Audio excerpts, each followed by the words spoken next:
Kain na muna bagong trabaho. Sabi ko at itinago sa likod ang folder. Nakita kong umiling siya at tinangkang agawin ng folder sa akin pero iniiwas ko iyon sa kanya. Nanatili ang mga mata niya. I am not yet hungry. Kakain ako kapag nagutom na ako. Mariin niya sabi at hinawakan na ang bewang ko para maagaw ang folder sa akin. Iniiwas ko ulit iyon sa akin niya. Give that to me. Nagtitimping sabi niya. Tumayo na siya kaya tumalikod na ako para makatakbo. Kumain ka nga muna sabi. Sabi ko pero naramdaman ko na ang braso niyang pumulupot sa bewang ko. Nanlaki ang mga mata ko nang mahuli niya ako at iupo sa kandungan niya. There, ayaw mong bitawan? Di, dito ka sa tabi ko. Sabi niya at agad na hinawakan ng folder na hawak ko. Nalalaki ang mga mata ko at hindi ako makahinga. Sino makakahinga ng maayos sa posisyon ko ngayon ha? Nakaupo ako sa kandungan niya at nakapalibot ang mga braso niya sa akin habang nagbabasa siya.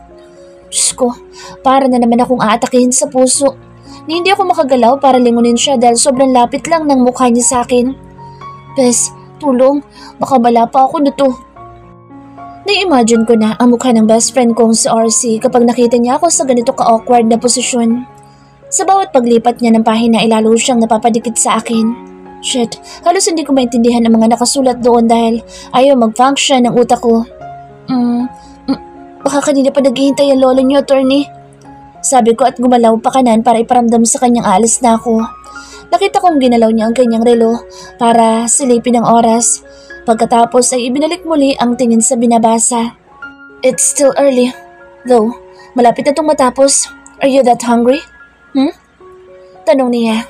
Halos manindig ang balahibo ko sa lambing at hinahon ng boses niya. Napakaslot ako bago umiling. Hindi pa naman.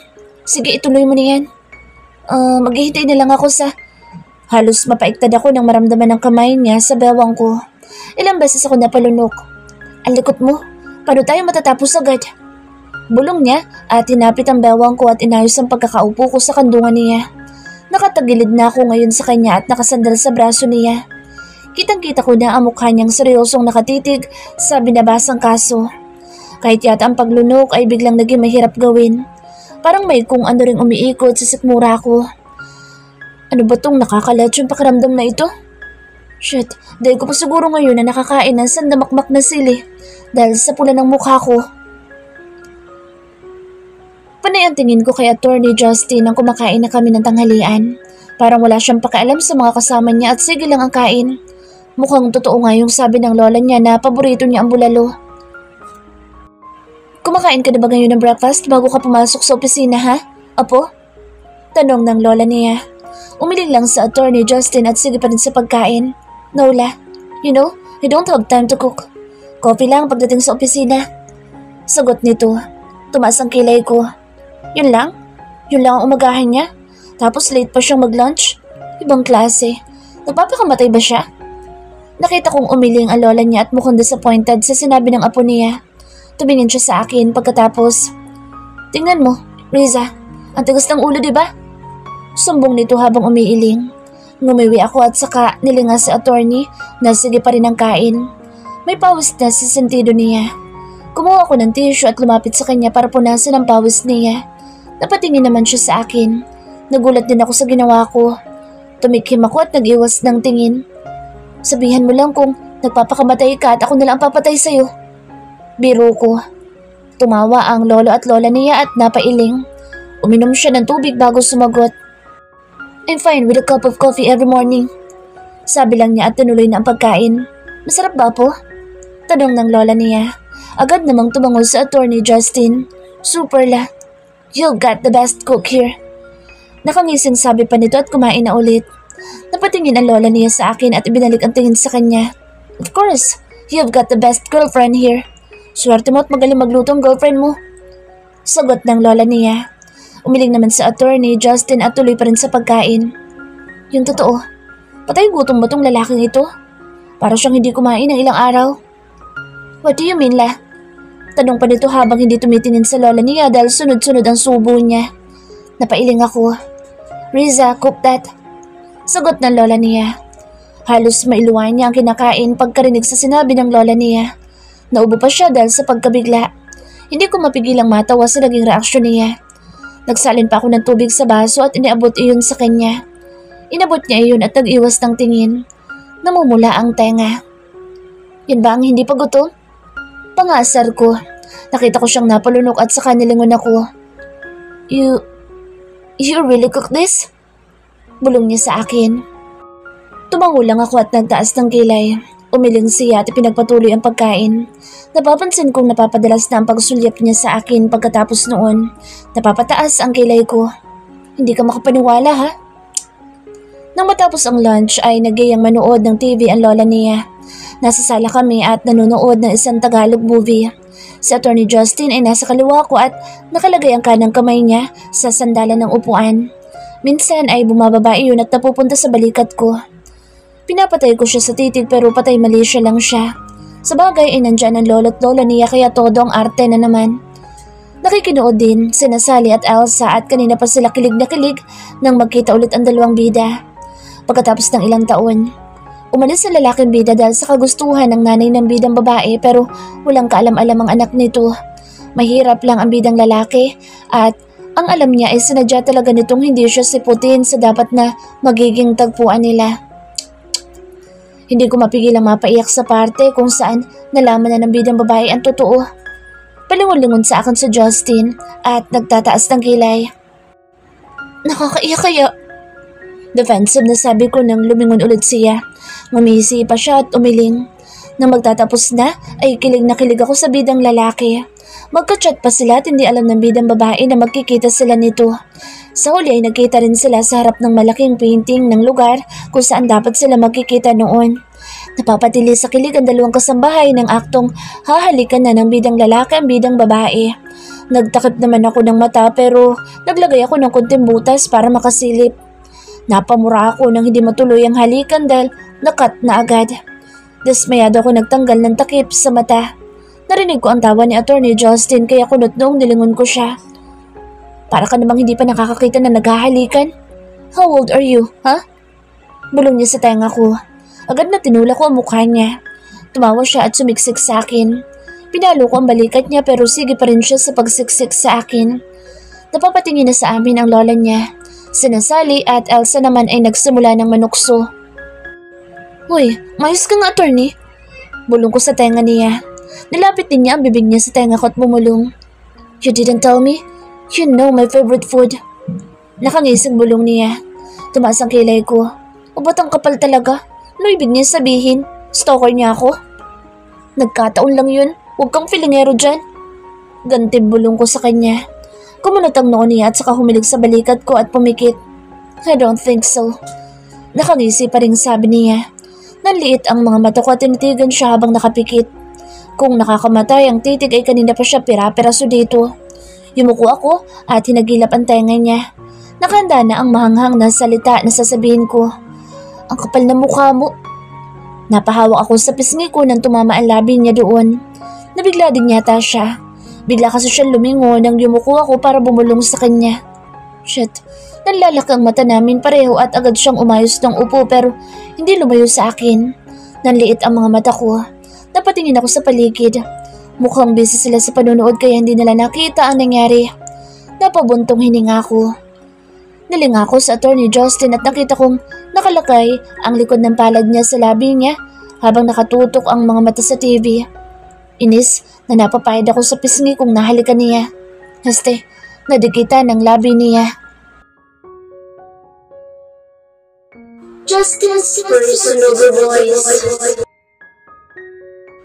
Nakita kong pinunasan ni Riza ang pisngi niyang aksidenteng nahalikan ko. Tumaas ang kilay ko. Mukha siyang iritado dahil sa nangyari. It wasn't my fault. Malay ko bang bubulong ulit siya sa akin. It's as if I like to kiss her. I was just amazed that she knows about my favorite food. To be honest, I was quite surprised na magaling pala siya magluto. And she cooks so damn well that I really thought it was the maid who cooked that. Damn. Napatingin kaming lahat sa labas nang biglang bumuhos ang ulan. Medyo wrong timing ang pagpunta namin dito dahil mukhang may bagyo pa. Hindi tuloy masusulit ang pagbabakasyon. Naramdaman kong naging balisa na naman si Riza. Halos hindi na siya makakonsentrate sa panonood. Dahan-dahan lumapit ako sa kanya at kinabig siyang palapit sa akin. She looked like she was about to cry again. Napabuntong hininga ko. She really need to overcome this trauma. At mangyayari lang iyon kung matutunan niyang patawarin ang sarili niya dahil sa nangyari sa kuya niya. It wasn't actually her fault. She was young back then. Natural lang sa mga bata ang ipilit ang gusto at dahil mahal na mahal siya ng kuya niya, kahit alam na delikado ay sumigi pa rin ito. Well, kung ako rin naman ang nasa kalagayan ng kuya niya, I will also do that for my younger sister. Nagsimulang kumulog at naramdaman kong lalo siyang sumiksik sa akin. Kinabig ko siya palapit sa dibdib ko and I tried to cover her right ear. Napatili at napapikit pa siya nang biglang kumidlat. Kunutong napatingin sa lola sa amin. She's afraid of lightning. Paliwanag ko. Tumangutango naman sa lola at binaling na ulit ang atensyon sa TV. Hinapos ko ang likod niya habang siya'y tahimik na umiiyak sa dibdib ko. I can only imagine how hard it was for her. Almost 20 years nang patay ang kuya niya and she's been living like this for 20 years. Nabubuhay siyang daladala ang guilt sa pagkamatay ng kapatid niya. It must have been hard living like this. I wonder if she ever tried to take her own life because of this. He almost gasped with the thought of at napahigpit ang yakap ko sa kanya. Napayuko ako para silipin siya at mukhang nakatulugan na niya ang pag-iyak. Kumilos ako agad at dahan-dahang binuhat siya. Napatingin sila lola sa akin nang tumayo ako na buhat-buhat si Riza. Ililipat ko lang sa kwarto Nakatulog na sa sobrang takot. Mahinang sabi ko. Nang tumango siya ay nagsimula na ako maglakad paakyat sa hagdan. Napapatingin pa ako sa mukha niya habang naglalakad. Don't you dare try to take your own life because of this. Mahinang bulong ko at maingat siyang ibinaba sa kama.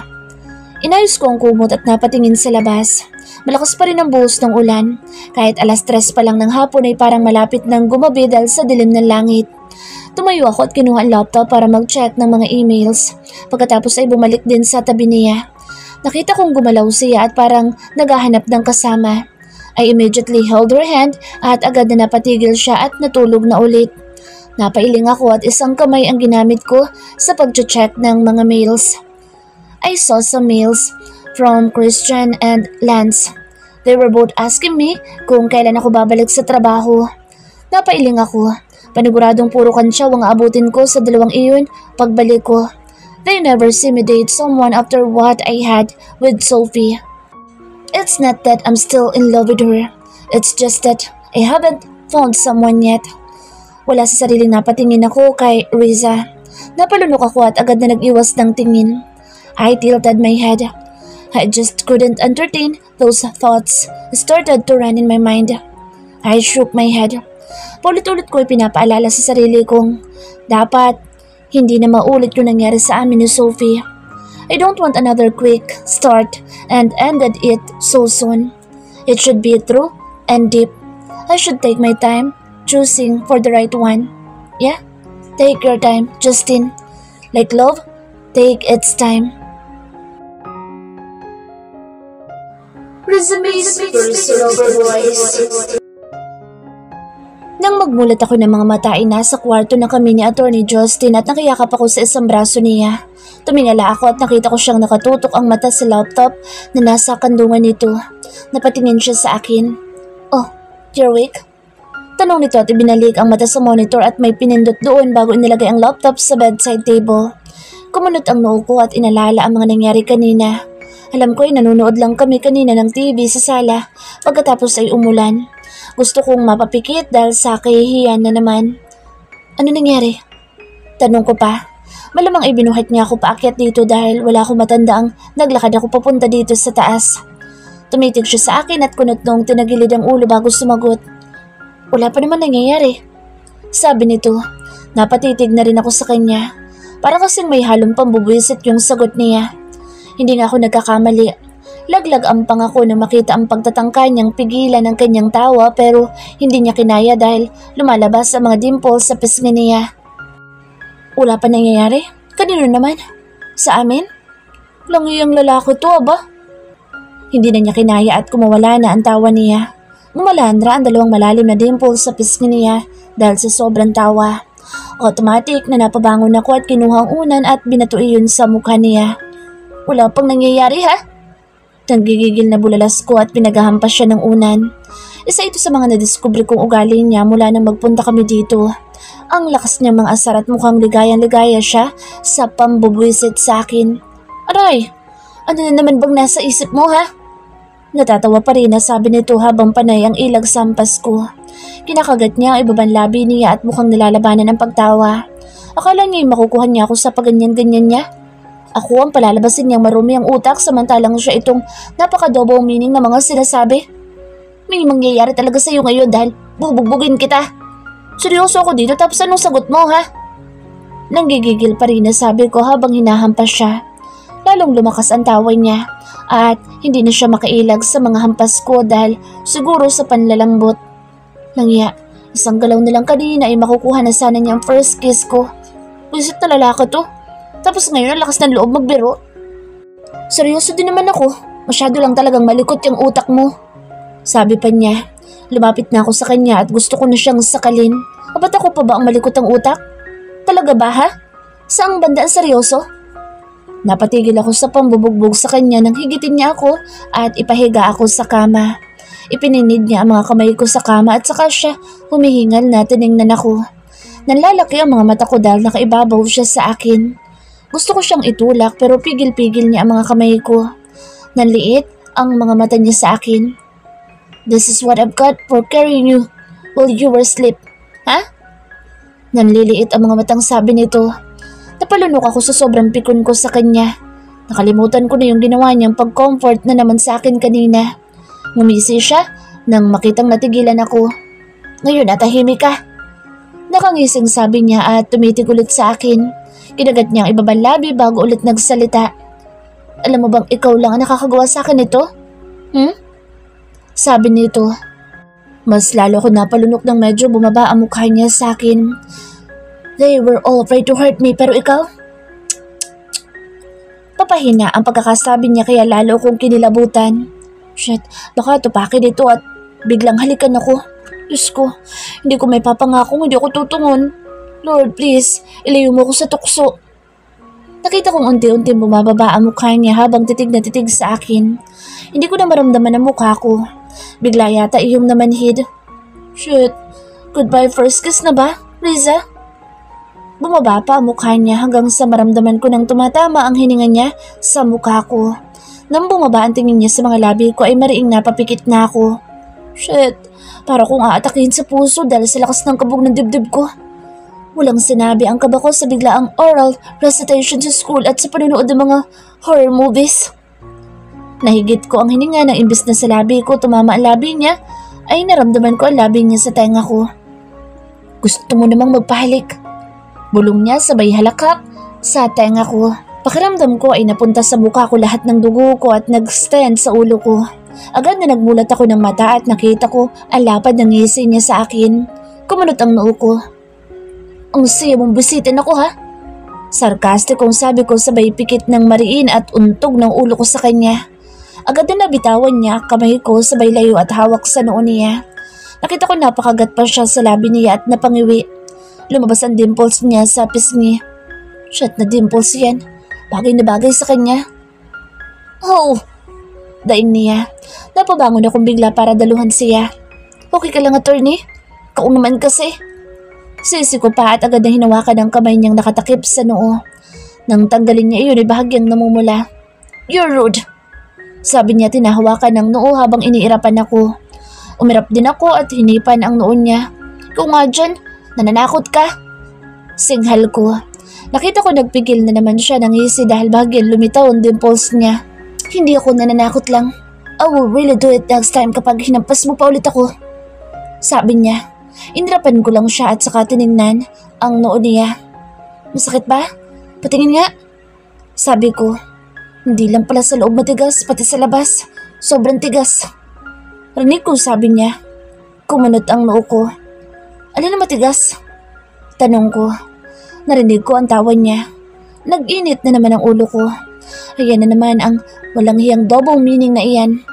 Ulo mo, ano bang nasa isip mong matigas? Nakangising sabi nito. Hindi ko mapigilang mapatawa. Nakakatawa naman kasi yung mukha niya habang sinasabi iyon. Umiling ako at napakapit sa tiyan. What? Natatawang tanong niya nang hindi na ako makahuma sa kakatawa. Nakitawa na din siya. Ang ending ay nagtatawanan kami at hindi ko mapigilang hampasin siya. Tatawa ka na lang, mga hampas ka pa. Reklamo niya. Pulang-pula ang braso niya. Binato ko siya ng unan. Nanliit ang mga mata niya at kiniliti ako ng kiniliti. Naniya, hindi siya tumigil hanggat hindi niya nakikita ang kinakapos na ako ng hininga. Justin's personal voice. Kanina pa ako naiiling na natatawa habang nakatingin kay Riza na nakikipagtawanan sa dalawang kasambahay at kay Lola. Kanina pa sila nagkakantahan pagkatapos namin mag-dinner. Kami naman ni Lolo ay umiinom dito sa dulo. We're talking about business and other stuff. Ginalaw ko ang baso na may lamang whiskey at sumimsim ng konti habang hindi inaalis ang tingin sa gawi nila Riza. Nakakaaliw talaga siya at kahit ang dalawang kasambahay ay parang antagal na siyang kakilala kung makitungo siya. She's outgoing and funny. Parang hindi siya nahihirapang makasama sa kahit na sino. Hindi ko mapigilang matawa na magsimula siyang kumanta. Nakatalikod siya sa gawi namin at nakatutok ang mata sa TV. Sumasayaw-sayaw pa siya at kitang-kita ko si Lola na napapailing habang hawak-hawak ang tiyan. Ang dalawang kasambahay naman ay parehong humahagalpak dahil sa lyrics ng kinakanta niya. Natatawang naiiling ako. Hanggang sa kanta ba naman nagpapakapilya? She's really funny and witty. No wonder your Lola likes her a lot. Rinig ko sabi ni Lola na nakatingin din sa gawi nila Riza. Tumango ako. Lola did? Tanong ko at nagsalin ulit ng whiskey sa baso. Tumango naman siya. Yeah? In fact, she's starting to write down some excuses para mapabalik kayo ulit dito. Natatawang sabi ni Lolo. What? Natatawang tanong ko. Si Lola talaga? Yeah? Natatawang sabi niya habang ibinabalik ang atensyon sa gawi nila Lola. Hinihila na siya ngayon ni Riza at pilit pinapasabay sa kanya sa pagkanta. Umiiling naman si Lola habang tawa ng tawa. Narinig kong tumawa si Lolo. Nilingon ko siya. Napangiti ako. He likes Riza too. Kahit hindi niya sabihin, I know he does. At first, I was afraid that she might get hurt if she really fell for you. Maya-maya ay sambit ni Lolo. Nakangiti siya at nakatingin pa rin sa gawi nila Riza. Kunot noong nilingon ko siya. Pero mukhang ang apo ko yata maunang mahulog. Makahulog ang sabi niya habang natatawa. Lalong kumunot ang noo ko. Napalunok na ako nang tingnan niya ako ng seryoso. Binabahay niya ang baso sa table bago nagsalita. I have no idea why you're doing this, Justin. But if it's still about Sophie, I really think you should stop using someone to forget her. Sabi nito. Nalaglag ang pangako. How did... Mukhang nakalimutan mo yatang retired judge ang lolo mo, apo. Do I really have to remind you that I'm a psychology graduate too? Nakangising sabi nito. Napanganga ko. Damn it, how can I forget that fact? I feel so stupid para isiping na paniwala ko sila sa kasinungalingan ko. Narinig ko siyang tumawa nang hindi ako makaimik. Nag-angat ako ng tingin. How about Lola? Alam din ba niya? Nag-aalalang tanong ko. Napasuklay ako sa buhok. Well, I don't know. Wala naman sinasabi ang lola mo. And if she knew about this, I believe she will still let you think that she doesn't know a thing. Ganyan naman ang lola mo. Hindi siya naniniwalang walang rason na isang tao kapag ginawa niya isang bagay. Napahilamos ako sa muka. I'm sorry, Lo. Kasalanan ko. Naipit lang ako sa sitwasyon. Paliwanag ko. Is it because Sophie is getting married? Nabigla ako sa tanong niya. Well, maraming connection si Lolo kaya hindi malabong hindi niya iyon mabalitaan. Tumango ako. Yes, Lo. I just wanna get rid of her. So, do you still love her? Tanong niya. Agad na umiling ako. No, I don't think it's still love. Gusto ko nilang matapos ito and even cut ties with them. Kaya sinabi ko mag-girlfriend na ako at si Riza iyon. Paliwanag ko. Tumango si Lolo at ngumiti. Tinapik niya ang balikat ko. So, wala magiging problema kung magiging totohanan niya ang pagpapanggap niyo? Biglang tanong niya. Napatingin ako sa kanya. Hindi ko inaasahan ang tanong na iyon. Damn it. Ang lakas ng tawa ni Lolo nang hindi ako makasagot. Nakita ko pang napalingon sila Lola sa gawin namin. Nagtama ang mga mata namin ni Riza. Napalunok ako. Nakita ko po siyang binilatan ako at pagkatapos ay muling hinarap ang mga kasama. Bumaba ang tingin ko sa baso ng whiskey at mabilis na ininom ang laman noon. Napahawak ako sa sentido ko na makaramdam ng hilo. Nang bumalik ako sa pwesto namin ni Lolo. Medyo naparami yata yung inom ko dahil imbis na sumagot ako kanina kay Lolo ay idinaan ko na lang sa pag-inom. I don't know how to answer him. Anyway, natigil lang siya sa pagtatanong ng hilahin ako ni Riza para makijoin sa kanila. I don't do those childish stuff pero nagpatianod ako para makawala kay Lolo. They sing and dance, samantalang ako ay nasa gilid lang at pinanonood sila. Parang hindi siya napapagod sa ginagawa. Napatingin ako sa kanila nang marinig ko ang tawa ni Lolo kasabay ng paghila sa kanya, patayo ng dalawang kasambahay na malamang ay inutusan ni Riza na gawin iyon. Siya naman ay hinihila ding patayo si Lola habang pumipindot sa microphone. Sige na Lolo, isipin niyo po, prom night ito at si Lola ang first dance niyo. Sabi ni Riza at iginiya ang kamay ni Lola sa balikat ni Lolo. Natatawang naiiling naman ang dalawa. Nakita ko na pailing si Lolo kay Lola bago nito ipinuwasto ang kamay sa bewang ni Lola. Pumalakpak siya at ang dalawang kasambahay habang pinapanood ang dalawa. Nagsimula siyang kumanta. Natawa ako nang mauna siya sa intro ng kanta. Ay, wala pa pala. Sorry naman. Palusot niya habang panay ang tikim at hawak sa lalamunan. Sumandal ako dahil bumibigat na ang mga mata ko dala ng ininom na whiskey. Umagalpak sa tawa ang mga nakarinig. Pinanood ko siyang kinakantahan ng aking lolo at lola. Growing old with you ang kanyang kinakanta. Palipat-lipat ang tingin niya sa screen para makita ang lyrics at saka kina Lolo na mukhang nag-uusap ng mahina. Napangiti ako. I'm happy seeing Lola like this. Masaya at hindi na-stress sa kung ano-anong bagay. But at the back of my mind, alam kong isa ako sa mga pwedeng dahilan ng pagka-stress niya. Paano kapag nalaman niya ang totoo? That I only used Riza to cover up my pride. Siguradong magagalit siya sa akin. She will scold me for using someone, lalo na at kasimbuti ni Riza. Napatingin ako kay Riza May. She was all smile while singing.